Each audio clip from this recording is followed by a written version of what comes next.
Naitay, Kapuso, please welcome Poco Ang and Meryl Soriano. Hi, Tito Boy! Hello, Hi. everybody! Ayun, I love the both of you. Maraming salamat sa inyong Yes, Tito Boy. dating dito sa ating programa. Malakas po ang ulan sa labas. Mag-iingat. Sarap mag-nilagang buto-buto. At saka yung sopas. sopa. Miswa, yan, mga sabaw. Maaring nagtataka po kayo kung bakit idea ang ating pinag-uusapan dahil you both star in a film called Two valid IDs. I'm really excited. May karanasan kayo na hindi pinapasok, nahirapan dahil hindi ka ng napakaraming mga IDs? Meron. Oo, sa lahat ng application, di ba, ng kahit na ano, sa bangko, sa passport, yung mga ganyan. Remittance. Yan, Mga kailangan ganyan, mo sa lagi ng ospital. dalawang ID. Pero ang nakakapagtaka, yung meron kang ID pero kailangan pa ng isang Isa pa. ID. Bakit yun? I mean, do you Kaya ka understand that? kumukuha ng ID, Ano kasi wala kang ID. Di ba? Bitawan mo. Gusto mo bang bitawan? Di ba? Walang pinagkaiba sa, kaya ka nag-apply ng trabaho, kailangan mo ng trabaho, hanapan ka ng experience. Ha?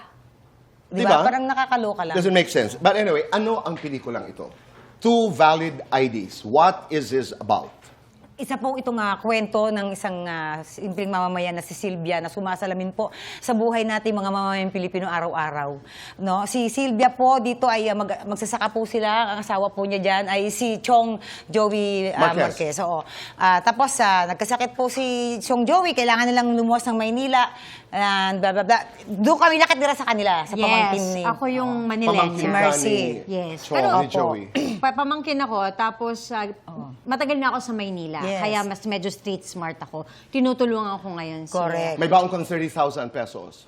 30 ba? Ang baon mo? May pera opo. ka? May naitabi ka? Tapos, kukunin niya yung pera dun sa remittance sa padala ng kamag-anak, pampagamot dun sa... Hindi alam mo kung bakit. Matagal na panahon, hindi ko alam kung paano. But I read this, the synopsis of this script. Hindi ko lang alam kung anong natuloy doon. Na parang, aside from the remittance, doon sa aking nabasa noon, Opo. parang may ibinenta kayo, isinanla, tapos Sinanla. merong kayong pera na baon dito sa Maynila. Opo, panggastos Parang ilang sa linggo araw. pa lamang, Opo. wala na. Wala na. Yes. Siyempre, lalakad ka. Correct.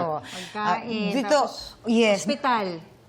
Kwento talaga ng bawat Pilipino. Naranasan ho namin yan. Nung Yes. nagpapagamot ang aking ama, dito sa Maynila, nakikitira kami sa isang tiyahin.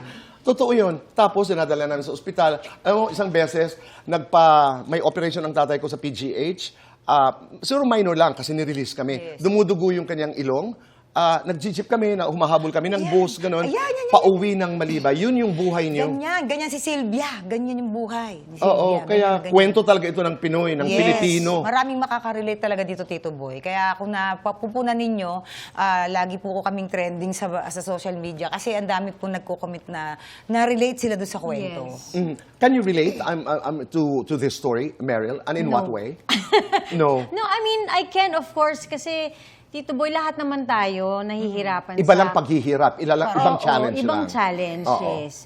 And lahat tayo may kailangan kunin, di ba? Yes. Kailangan mag-apply, kailangan whatever it is, nag-aral ako sa ibang bansa, yung mga ganyan. Right. But before you get the chance, mahihirapan ka muna sa...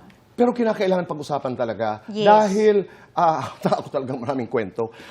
Yung tatay namin nung pumanaw, nahirapan din ang nanay mag-claim noon, hindi pa modernized ang insurance system.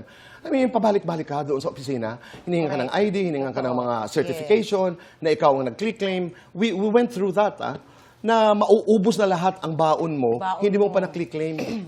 Ito yung kwento ni Sylvia. Yan ang struggle na pinagdaanan talaga ni Sylvia. Oo. Dito.